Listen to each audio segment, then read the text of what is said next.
اعوذ باللہ من الشیطان الرجیم بسم اللہ الرحمن الرحیم السلام علیکم ورحمۃ اللہ وبرکاتہ۔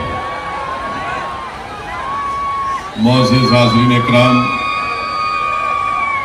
بزرگان قوم اور ملت، میری عزتدار ماں اور بہنوں، غیور نوجوان ساتھیوں، پس پردہ بیٹھ کر سننے والے میری ماں اور بہنوں، میرے تمام مجلسی رفقا، شینشین بتشریف فرما مہاراشٹرا کے مجلس اتحاد المسلمین کے صدر و سابقہ رکن پارلیمان محترم جناب سید امتیاز جلیل صاحب، مالیگاؤں کے نو منتخب شدہ رکن اسمبلی مفتی اسماعیل صاحب، عبد المالک صاحب، ڈاکٹر خالد صاحب، اورنگ آباد کے ناصر صدیقی صاحب اور شینشین بتشریف فرما معزز حاضرین اکرام، بزرگان قوم اور ملت، علماء اور مشائخین عظام، میں سب سے پہلے مالیگاؤں کی عوام کا شکریہ ادا کرتا ہوں کہ اللہ سبحانہ و تعالیٰ نے آپ تمام کے دل میں اس بات کو ڈالا کہ آپ یہاں سے مجلس اتحاد المسلمین کے امیدوار حضرت مولانا مفتی اسماعیل صاحب کو اپنا قیمتی ووٹ دیں۔ میں آپ کا شکریہ اس لیے بھی ادا کرنا چاہوں گا کہ آپ تمام نے مفتی اسماعیل صاحب کو اپنا ووٹ دے کر ان کو دوبارہ مالیگاؤں کا رکن اسمبلی منتخب فرمایا آپ کی خدمت کے لیے۔ یہ مفتی اسماعیل صاحب کی کامیابی نہیں ہے، بلکہ یہ کامیابی آپ کے اتحاد کی کامیابی ہے، یہ آپ کے سیاسی شعور کی کامیابی ہے۔ آپ نے مالیگاؤں کی عوام نے انفرادیت کو مسترد کیا اور آپ نے اجتماعیت کو کامیاب کیا۔ مفتی اسماعیل صاحب یا مجلس اتحاد المسلمین کی کامیابی سے زیادہ یہ ہے کہ ہم نے برائی کو شکست دی اور ہم نے نیکی کو مضبوط کیا۔ آپ نے مجلس اتحاد المسلمین کے امیدوار کو کامیاب کر کے پیغام دیا کہ آپ مالیگاؤں میں کسی بھی قسم کی غنڈہ گردی کو برداشت نہیں کرتے ہیں، آپ یہاں پر امن چاہتے ہیں۔ آپ نے اپنے ایک ایک ووٹ کو پتنگ کے نشان پر بٹن دبا کر یہ بتا دیا کہ ہم بٹن تو دبا رہے ہیں پتنگ کے نشان پر، مگر ہم نہیں چاہتے کہ جو بٹن اور پاؤڈر کا کاروبار کرنے والے لوگ ہیں، جو ہمارے بچوں کی زندگیوں کو برباد کر رہے ہیں، ہم ان لوگوں کو ووٹ نہیں دیں گے۔ آپ نے بٹن دبایا تو بٹن بیچنے والوں کی اب نیند حرام ہو چکی ہے۔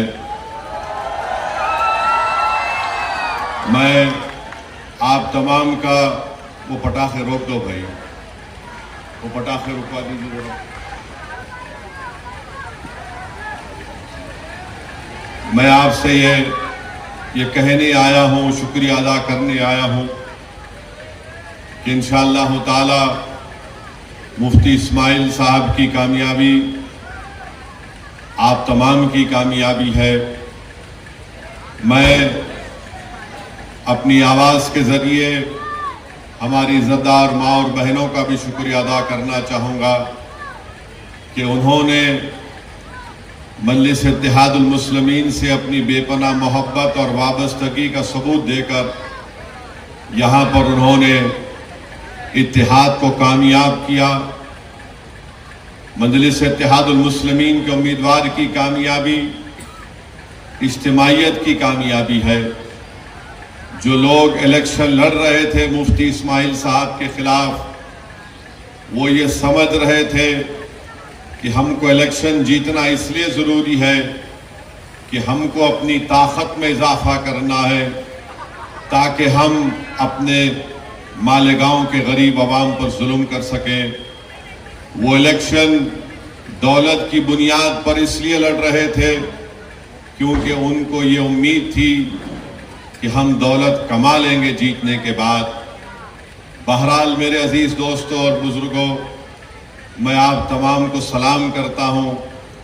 مجلس اتحاد المسلمین کے تمام ذمہ داروں کو، اراکین کا شکریہ ادا کرتا ہوں، اور ان تمام لوگوں کا بھی شکریہ ادا کرتا ہوں جو خاموشی کے ساتھ مجلس اتحاد المسلمین کے امیدوار کی کامیابی کے لیے بہت محنت کیے، جستجو کیے، اپنے راتوں کی نیند کو برباد کیا اور مفتی اسماعیل صاحب اور مجلس اتحاد المسلمین کو یہاں سے کامیاب اور کامران کیا۔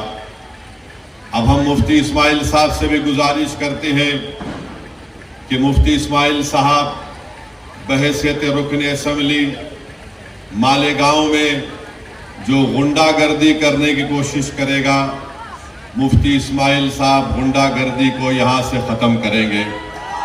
ہم امید کرتے ہیں اور ہم کو یقین ہے کہ مفتی اسماعیل صاحب جو ڈرگ کا کاروبار کر رہے ہیں، جو بٹن کے نام پر یا پاؤڈر کے نام پر، مفتی اسماعیل صاحب اپنی پوری طاقت لگا کر ان کاروبار کرنے والوں کا تعاقب کریں گے اور وہ مالیگاؤں کی سرزمین پر وہ نظر نہیں آئیں گے انشاءاللہ تعالی۔ جو لوگ ڈرگز کا کاروبار کر رہے ہیں وہ دور رہے ہم سے، مالیگاؤں سے دور چلے جائیں، کیونکہ مجھے معلوم ہوا کہ یہاں پر پولیس نے بھی بٹن یا پاؤڈر خرید 2,27,000 کی لاگت کا یہاں پر پکڑا بھی ہے الیکشن کے بعد۔ میں پولیس والوں کا بھی شکریہ ادا کرتا ہوں اس معاملے میں، کیونکہ انہوں نے ایسے لوگوں کے خلاف ان کو کارروائی کرنے کی ضرورت ہے جو ہمارے ملک اور ہمارے مالیگاؤں کی نسلوں کو برباد کرنا چاہتے ہیں۔ اگر عوام ساتھ دیتی رہی تو یقیناً انشاءاللہ تعالی مجلس اتحاد المسلمین اور تمام مجلس کے ذمہ داران اس مالیگاؤں سے یہ تمام نشے کے کاروبار کرنے والوں کو مکت کریں گے۔ یہ زمین ان کے لیے تنگ ہم کر دینا چاہیے، نہ کوئی غنڈہ گردی کرے، نہ کوئی گولی چلانے کا دوبارہ سوچے، نہ کوئی نشے کا کاروبار کرنے کا خواب دیکھے۔ اب انشاءاللہ تعالی ہم مفتی صاحب سے یہ پرزور گزارش اور اپیل بھی کرتے ہیں کہ وکاس اور ترقیاتی کام کو اچھے اور بڑے پیمانے پر انشاءاللہ تعالی مالیگاؤں میں انجام دیا جائے گا، کیونکہ اگر ہم آج سے شروع کریں گے تو دیکھتے دیکھتے 2029 آ جائے گا، تو ہم کو اور پہلے سے زیادہ ان تمام ترقیاتی اور وکاس کے کام کو کرانا بہت ضروری ہے۔ میں ہمارے تمام مجلس کے میرے رفقا سے بھی اپیل کروں گا کہ وہ مفتی اسماعیل صاحب کو ساتھ لے کر پورے ان ترقیاتی اور وکاس کاموں کے تعلق سے وہ دل و جان سے کوشش کریں اور ان ڈیولپمنٹ کے کام کو کروائیں۔ آج ہماری ملاقات پاور لوم کے ذمہ داروں سے ہوئی ہے، انہوں نے اپنے مسائل ہم کو بتائے ہیں۔ انشاءاللہ تعالی میں نے ان کو کہا ہے کہ میں دلی جا کر پوری کوشش کروں گا کہ کس طریقے سے مرکزی حکومت سے ہم نمائندگی کر کے پاور لوم کے لوگوں کو جو سہولتیں ملنی چاہیے اس کے لیے میں آواز اٹھاؤں گا پارلیمنٹ میں، اور انشاءاللہ تعالی ہم مرکزی حکومت سے نمائندگی بھی کریں گے۔ یہاں پر جو ذمہ دار ہم سے ملاقات کیے انہوں نے بتایا کہ یہاں پر MSEDCL MDS میٹر اور tender B1 B2 registrar, price stamping, UDCPR GIS CETP، ACB, BUMS, RTO اور اس طرح کے ایک لسٹ دی ہے جو یہاں پر زیر تکمیل کام ہے. مفتی اسماعیل صاحب کو بھی انہوں نے وہ میزر دیا ہے. ہم بھی مفتی اسماعیل صاحب کو تنگ کرتے رہیں گے تاکہ وہ پوری کوشش کریں. مہاراشٹرا میں ایک نئی حکومت بننے جا رہی ہے. ہم مہاراشٹرا کی نئی حکومت سے بھی ان سے بھی ہم لوگ مطالبہ کریں گے, نمائندگی کریں گے کہ مالیگاؤں میں بھی پورے ترقیاتی کام کو انجام دیا جائے. مالیگاؤں میں بھی جو مہاراشٹرا کے دوسرے علاقوں میں اگر ڈیولپمنٹ اور ترقیاتی کام ہوتی ہے تو مالیگاؤں میں بھی اس کا حصہ ہونا چاہیے. مجھے یقین ہے کہ مفتی اسماعیل صاحب ایک تجربے کار رکن اسمبلی ہیں.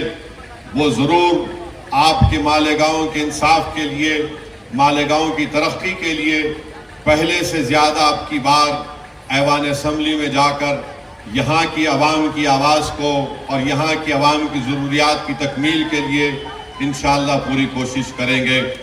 جو لوگ ہم کو ووٹ نہیں دیے میں ان کا بھی شکریہ ادا کرنا چاہتا ہوں, اور ہمارے لیے یہ بہت بڑا ایک موقع ہے کہ جو ہم کو ووٹ نہیں دیے ہم اپنے اچھے کام کے ذریعے ان کو دل کو جیتیں تاکہ وہ آئندہ 5 سال کے بعد بڑی تعداد میں آ کر مجلس اتحاد المسلمین کے حق میں اپنا ووٹ دے. جمہوریت ہے, آپ کس کو ووٹ دینا چاہتے ہیں نہیں دینا چاہتے ہیں آپ کا اختیار ہے, مگر جو پروپیگنڈا یہاں پر کیا گیا تھا, جو عصبیت کے مظاہرے یہاں پر کیے جا رہے تھے, جو یہاں پر ایک ننگا ناچ ہو رہا تھا تشدد کا, غنڈہ گردی کا, ڈرگس کے کاروبار کا, میں آپ کو سلام کرتا ہوں لاکھوں بار کہ آپ نے ان تمام طاقتوں کو مسترد کیا. اور ہماری کوشش یہ ہوگی کہ ہم آپ کے بھروسے پر اتریں. انشاءاللہ تعالی ہم پوری کوشش کرتے رہیں گے کہ آپ کی جو تکلیف ہے, آپ کے جو مسائل ہیں, آپ کے رکن اسمبلی مفتی اسماعیل صاحب اور مجلس کے ذمہ داران یہ پوری کوشش کر کے آپ کے مسائل کو حل کروائیں گے. میرے عزیز دوستوں اور بزرگوں, میں ساتھ ہی ساتھ یہ بھی کہنا ضروری سمجھتا ہوں کہ میرے چھوٹے بھائی جناب سید امتیاز جلیل صاحب, ناصر صدیقی صاحب کو اورنگ آباد سے کامیابی نہیں ملی. آپ کو یاد ہوگا کہ میں پکار کر آپ سے کہہ رہا تھا کہ ہم کو ہمیشہ نقصان اپنوں سے ہوا ہے, غیروں سے نہیں ہوا ہے.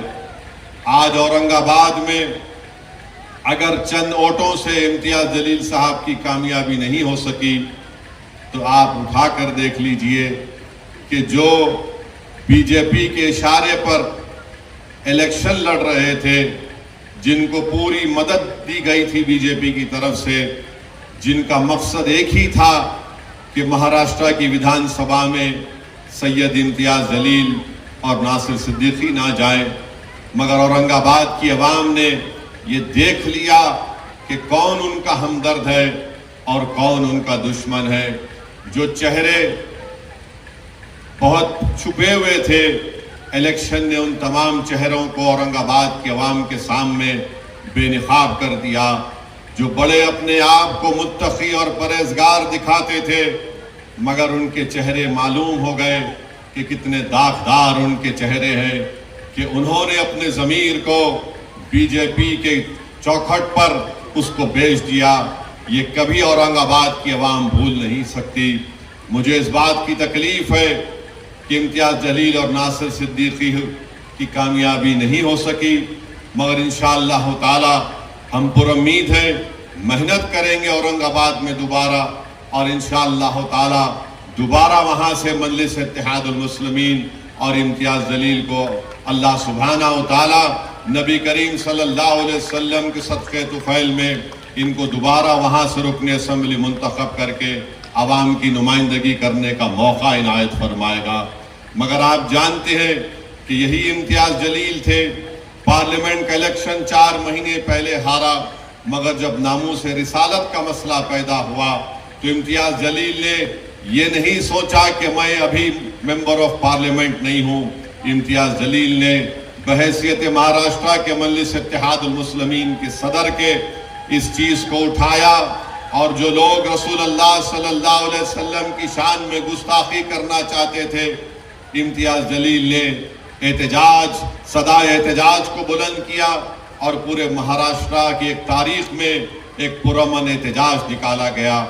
میں شکریہ ادا کرنا چاہوں گا ہمارے دھولیا کے فاروق شاہ صاحب کا، بہترین الیکشن کیمپین فاروق شاہ صاحب نے کیا، بہترین کام دھولیا کے گلی کوچوں میں جناب فاروق شاہ صاحب نے کیا۔ یہ اللہ کی کیا مرضی تھی، اللہ بہتر جانتا ہے، ان کی کامیابی نہیں ہو سکی۔ مجھے یقین ہے کہ فاروق شاہ اپنے گھر میں بیٹھنے والا نہیں ہے، وہ نکل کر دھولیا کی عوام کی خدمت کرتے رہیں گے اور انشاءاللہ تعالی دوبارہ وہاں سے منتخب ہو کر جائیں گے۔ مجھے افسوس اس بات کا ہے کہ شولہ پور سے فاروق شابدی پچھلے 3 سال سے محنت کر رہے تھے، بہت قربانیاں فاروق شابدی نے دی۔ ان کے گھر میں ان کے بیٹے کی طبیعت خراب ہو گئی، بہت طبیعت اتنی زیادہ خراب ہو گئی تھی، اس کے باوجود بھی فاروق شابدی کبھی بمبئی میں اپنے بیٹے کے علاج کے لیے تو جیسا طبیعت اچھی ہوتی دوڑ کر شولہ پور کو فاروق شابدی آ جاتے۔ پھر ایک ایسا وقت بھی آیا کہ ان کے والد کی طبیعت اتنی خراب ہو گئی، مگر فاروق شابدی نے اپنی والد کی بھی خدمت کی اور شولہ پور کی عوام کی خدمت کی۔ میرے عزیز دوستوں اور بزرگوں، ہم کو تکلیف اس بات کی ہے کہ گوونڈی سے ہمارا کینڈیڈیٹ عتیق جو پہلی مرتبہ الیکشن لڑ رہا تھا سماجوادی پارٹی کے کینڈیڈیٹ کے خلاف، جو پچھلے 5 سال پہلے ان کو شاید 30-35 ہزار کی میجورٹی تھی، ایک نوجوان بچہ اپنی زندگی کا پہلا الیکشن لڑا اور سماجوادی پارٹی کے ان کے لیڈر کو چنے چبا دیے اور ان کی میجورٹی 10,000 تک لا کر کم کر دی۔ 10,000 سے عتیق کی کامیابی نہیں ہو سکی، مگر ہمارے لیے خوش آئند بات ہے انشاءاللہ تعالی ہم اتنے بڑی تعداد میں ووٹ حاصل کی ہے۔ اس سے ایک پیغام یہ ملتا ہے کہ مہاراشٹرا میں مسلمانوں نے طے کر لیا ہے کہ مجلس اتحاد المسلمین ہی ہماری سیاسی آواز بن سکتی ہے۔ میں شکریہ ادا کرتا ہوں اور انشاءاللہ تعالی جو مہاراشٹرا کے مسلمان اپنی ایک سیاسی قیادت کے لیے بے چین ہے اور پیاسا ہے، مجلس اتحاد المسلمین انشاءاللہ تعالی ضرور ان کے خوابوں کو پورا کرے گی۔ آپ کی قیادت ہے اور مضبوط ہوگی انشاءاللہ تعالی۔ میں نے پہلے بھی کیا اور آج بھی کہہ رہا ہوں، مہاراشٹرا کی سیاست میں اگر کوئی مسلمانوں کا لیڈر اور قائد ہے تو اس کا نام سید امتیاز جلیل اور مفتی اسماعیل ہے، اور اس سے کوئی انکار نہیں کر سکتا۔ ہاں تم الیکشن جیت کے آئے ہو مگر قیادت کا تم دعویٰ نہیں کر سکتے۔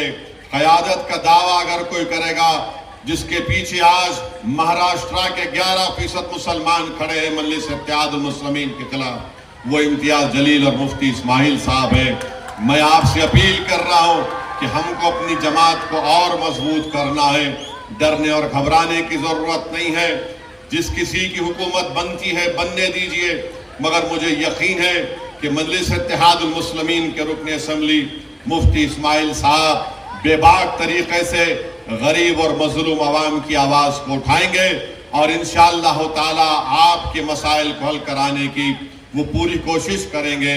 میری آپ سے گزارش ہے کہ آپ مفتی اسماعیل صاحب کی صحت کے لیے بھی دعا فرمائیے، مگر معلوم بھی ہوا کہ کل مفتی اسماعیل صاحب کہیں پر بیٹھ کر کلیجی کھا رہے تھے۔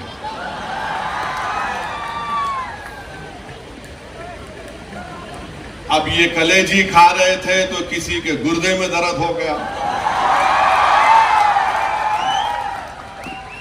یعنی کسی کا دل رکھنے کے لیے مفتی صاحب بولے لا دے دے، تھوڑا چک لیے، نہیں کلیجی کھائے، اب کیسا طبیعت اچھی ہو گئی۔ ارے بھائی تمہارے کلیجے کو کیا ہوا، تمہارے دل کو کیا ہوا، اس کو صاف کر لو، تمہارے کانوں کو صاف کر لو اور اس بات کو یقین کر لو کہ اب تمہاری غنڈہ گردی چلنے نہیں دیں گے انشاءاللہ تعالی۔ ہماری کوشش یہ ہوگی کہ مالیگاؤں میں اور اتحاد مضبوط ہو۔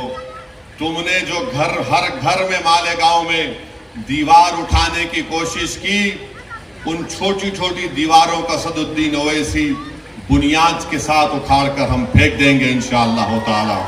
ہم اپنے گھر میں دیوار کوٹنے نہیں دیں گے، ہم اپنے مساجد میں اور اختلافات کو فروغ نہیں دیں گے. یہ آپ کو اور ہم کو طے کرنا ہے میرے عزیز دوستوں اور بزرگوں.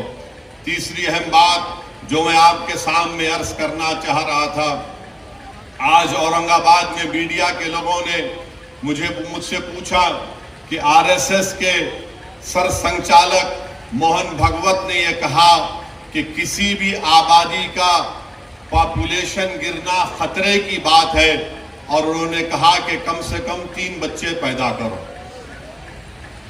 اور میڈیا نے مجھ سے کہا کہ آپ اس پر کوئی تبصرہ کریے. تو میرے عزیز دوستوں اور بزرگوں، ہمارے میڈیا کے لوگ بھی ہیں، اور ماشاءاللہ سے پولیس آج پھر نوٹس دی میرے کو. تو خیر، قانون کے دائرے میں رہ کر ہم ہمیشہ بات کرتے آئے اور انشاءاللہ بات کرتے رہیں گے. موہن بھگوت نے کہا کہ 3 بچے پیدا کرو. موہن بھگوت صاحب، آپ لوگ کب شادی کر رہے پہلے یہ بتا دو. اب 3 بچے پیدا کرو بول رہے. اب آپ کے اور ہمارے قانون برسوں سے ہم سن رہے ہیں، پچھلے 10 سال سے خاص طور سے خود پرائم منسٹر وزیر اعظم نریندر مودی نے پارلیمنٹ الیکشن کے دوران راجستھان میں کہا تھا کہ ہمارے ہندو بہنوں کے گلوں سے منگل سوتر اتار کر ان مہیلاؤں کو دیا جائے گا جو زیادہ بچے پیدا کرتے ہیں. وزیر اعظم کا اشارہ مسلم خواتین پر تھا. اب موہن بھگوت کو کہنا پڑ رہا ہے کہ بچے زیادہ پیدا کرو. موہن بھگوت صاحب، آپ 3 بول رہے، میرے کو 5 ہیں. مفتی صاحب آپ کو کتنے ہیں؟ 4 ہے. آپ بہت کنجوسی کرے. آپ اس میں بھی کنجوسی کر رہے مفتی صاحب. نہیں، غلط نہیں لینا، نہیں تو دوسرا مطلب نکالیں گے تم لوگ. امتیاز صاحب کو خالی 2 ہی ہے. اب موہن بھگوت بول رہے، ارے ٹھہر جا بھائی. موہن بھگوت بول رہے 3 پیدا کرو. آرگنائزر آر ایس ایس کی ایک میگزین ہے تائید کرنے والی. اکتوبر 2021 کو آرگنائزر میگزین نے لکھا کہ مسلمانوں کی آبادی بہت بڑھ رہی ہے، اس کو کم کرنا چاہیے. اب موہن بھگوت بول رہے 3 پیدا کرو. جھارکھنڈ میں الیکشن ہوا. جھارکھنڈ میں بی جے پی نے ایک اشتہار بنایا، اور اشتہار یہ تھا کہ ایک ہمارے ہندو بھائی بہن گھر میں بیٹھ کر کھانا کھا رہے ہیں، ٹیبل پر کھانا کھا رہے ہیں، گھر کے اندر بیل بجتی ہے. جب دروازہ کھولتے ہیں تو کیا دیکھتے ہیں کہ گھر کے باہر کم سے کم 40-50 مسلمان کھڑے ہوئے ہیں، برقع پوش خواتین کھڑے ہوئے ہیں، ٹوپی پہننے والے مسلمان پہنے ہوئے. اچانک ہندو بہن کے گھر میں آ گئے اور گھس کے کھانا بیٹھ کر گھر میں بیٹھ گئے. الیکشن کمیشن کو وہ ایڈورٹائزمنٹ کو بین کرنا پڑا. اب موہن بھگوت بول رہے 3 بچے پیدا کرو. بھائی وہ پٹاخے بند کر دیجئے. تقریر ہو رہی ہے، پٹاخے مت پھوڑیے ورنہ میں بیٹھ جاتا ہوں. پھر موہن بھگوت جو بول رہے ہیں، میں آپ کو بتا رہا ہوں کہ کتنے مرتبہ ہم نے سنا کہ مسلمان آبادی بہت بڑھا رہے. حقیقت یہ ہے کہ 2060 میں، ابھی ہم 2024 میں ہیں، 36 سال کے بعد ہمارے ہندو بھائی بہنوں کی آبادی سٹیبلائز ہو جائے گی 74.7% پر، اور اس کے 40 سال بعد 2100 عیسوی میں مسلمانوں کی آبادی سٹیبلائز ہو جائے گی 18.8%. یعنی مسلمان کی آبادی کبھی بھی اس ملک میں ہمارے ہندو بھائی بہنوں کی آبادی سے زیادہ نہیں ہوگی. مگر یہ جھوٹ آر ایس ایس پچھلے 70 سال سے پھیلا رہی ہے. بی جے پی یہ جھوٹ کو پھیلا رہی ہے کہ مسلمان اتنی آبادی بڑھ رہی ہے، اتنے بچے پیدا کر رہے ہیں کہ ایک دن اس دیش میں ان کی آبادی بڑھ جائے گی. یہ ان کا پہلا جھوٹ. ان کا دوسرا جھوٹ آپ کو بتا رہا ہوں.